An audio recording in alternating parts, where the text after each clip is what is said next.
Bienvenidos al Dojo al Borde del Precipicio, soy Amidavir. A partir de este video hablaremos de capacidades, necesidades y deseos de los individuos. Sobre nuestras capacidades. Es imperante detenernos un momento para hablar sobre nuestras capacidades para actuar en el mundo, no solo por la relevancia, sino también por un par de datos a extraer de estas. El qué es o no es una capacidad es más una cuestión de perspectiva que de nombramiento o lo que son en sí mismas, por lo que para los objetivos presentes lo que trataré de ellas será 10 agrupaciones que se pueden hacer con base a qué tan nuestras son realmente y su pertenencia, considerando en ello a aquellas que son predeterminadas por pertenencia de grupo, consecuentes del entorno, dadas por composición, cooperativas, artificiales, de aprendizaje, físicas, de identidad, personales y desarrollables. ¿Qué son y cuáles son y cómo se identifican? Antes que nada tengamos presente que el concepto estándar de capacidad está escrito de una manera muy austera en los libros oficiales, tratándolo simplemente como las cualidades que tiene un ente para realizar una acción, entre otras formas de explicar el concepto. Por lo que, para no entrar en detalles, cuando hablamos aquí de capacidades nos referimos a las del promedio común de las personas, como aquellas acciones o actividades cuantificables o cualificables que les son posibles realizar al individuo. Al considerar criterios y dar orden respectivamente a las capacidades, las trataré y dividiré acorde a qué tan directa o indirectamente son nuestras de la siguiente forma. Las capacidades predeterminadas por pertenencia de grupo, como su nombre lo dice, son aquellas capacidades adquiridas por el hecho de pertenecer a un grupo y que por lo tanto son inherentes al ser o ente. Por ejemplo, nosotros los seres humanos tenemos la capacidad de respirar, por lo tanto, si se es humano, se tiene la capacidad de respirar. Además, que también pueden considerarse como tales aquellas que son naturales de partes o conjuntos del universo, como por ejemplo la masa, inercia, entropía, etc. Aquí cabe destacar dos capacidades derivadas de cualidades generales del universo, donde la primera la he llamado capacidad de repercusión infinita, la cual teoriza que cualquier cosa, objeto o hecho repercute indefinidamente y eternamente en la existencia, incluso con solo ser o estar, pues al existir un flujo de movimientos perpetuos en el universo, tal como se puede intuir ante la ley de la conservación de la energía, que es la energía no se crea ni se destruye, solo se transforma, de manera muy similar a lo que puede permítanme, uh,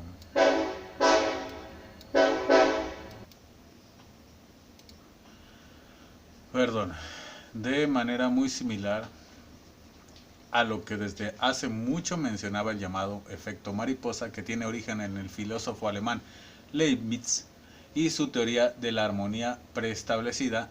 Entonces, el simple hecho de ser y estar independientemente del hacer o no hacer nos hace modificar, transformar y redireccionar energía, seamos conscientes o no de ello, lo deseemos o no, dando que desde el momento en que el individuo ve esto, intencionada o indirectamente convierte la cualidad en capacidad y la aplica aún sin saber cuál será a futuro la repercusión de sus actos o decisiones, aunque sin embargo a su vez y de tal modo que al estar esta capacidad presente en el todo no es de naturaleza puramente personal.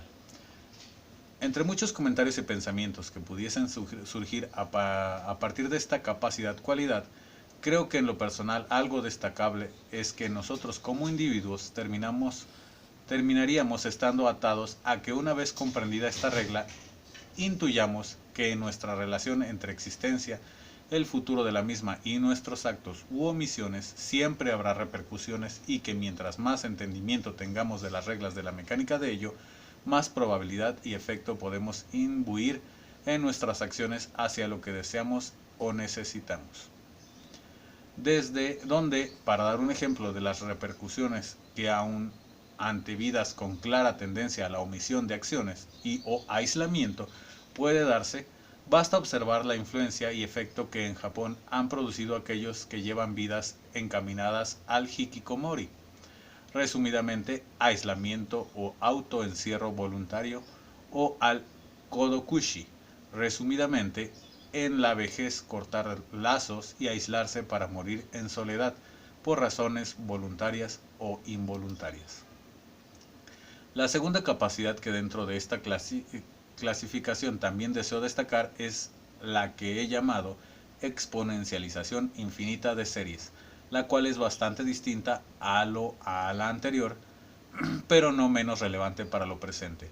Esta capacidad consiste en la capacidad de crear series infinitas imaginarias, de las cuales ya antes habíamos tratado en el tema de observaciones sobre lo infinito, siendo que esta capacidad surge de características del individuo en sí y no del mismo, no del individuo, y es consecuencia de una serie de coincidentes que le detonan, donde podemos considerar de estos desde la necesidad de un ente que produzca la exponencialización hasta la existencia del universo matemático en el que se presentan, cuya relevancia de comprensión y trato se presenta en las divagaciones sobre la infinitud y todo aquello que se deriva de ello, yendo esto más que nada encaminado al ámbito religioso y filosófico.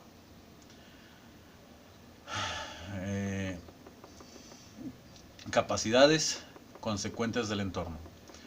Toda aquella capacidad que adquiere el individuo al estar en un ambiente determinado, pero que fuera de él desaparece. Por ejemplo, la capacidad de producir sonidos requiere de un ambiente con aire o gases. La capacidad de proyectar sombras requiere de un espacio y luz. Las capacidades dadas por componentes son aquellas que son otorgadas o adquiridas directa o indirectamente por las partes que componen al individuo.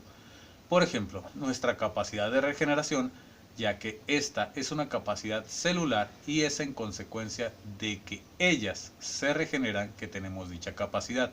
Si las células dejan de regenerarse, nosotros perdemos dicha capacidad y por lo tanto no es una capacidad directamente personal.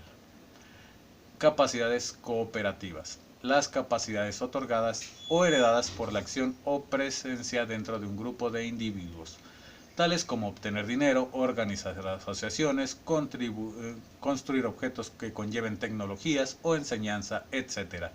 Aquellas que han requerido o requieren un grado de cooperación social u organizacional. Es destacable que algunos de estos tipos de capacidades se pueden heredar a todo integrante o recién llegado a la sociedad y pueden combinarse para crear derivados de las mismas, tal como las capacidades que otorgan las leyes a los individuos, ya que estas son consecuencia de la capacidad organizacional, la capacidad de hacer manifestaciones, revoluciones, etc., o por otra parte, comprar una casa, auto, etc. Capacidades artificiales. Aquellas capacidades que se adquieren al utilizar objetos, como volar en un avión, viajar en automóvil, clavar con martillos, etc. Aquellas que requieren objetos externos al ser. Capacidades de aprendizaje. Todas aquellas que se desarrollan gracias al aprendizaje propio ante la vida y que nos enseñan lo que nos rodean, tal como leer, escribir, los que nos rodean, escribir, calcular metódicamente, oficios, etc. Capacidades físicas, aquellas que son dadas por el conjunto o partes del cuerpo trabajando en armonía y pueden perderse por amputaciones, atrofias o accidentes. Capacidades de identidad, aquellas que se tienen por herencia genética o se desarrollan a lo largo de la vida, pero que tienen su origen en el talento. Capacidades personales, todas aquellas que son propiamente personales del karmis y su interacción con los oraines, tal como pensar, elegir, concentrarse, recordar, imaginar, etc. Y capacidades desarrollables son aquellas capacidades que pueden desarrollar el individuo con base al resto de las capacidades. Por ejemplo, crear un idioma propio, leer el rostro, reducir más allá de lo que se le ha enseñado, crear artes, trabajos, actividades, etc. En el siguiente video abordaremos algunos detalles sobre este tema de las capacidades. Muchas gracias.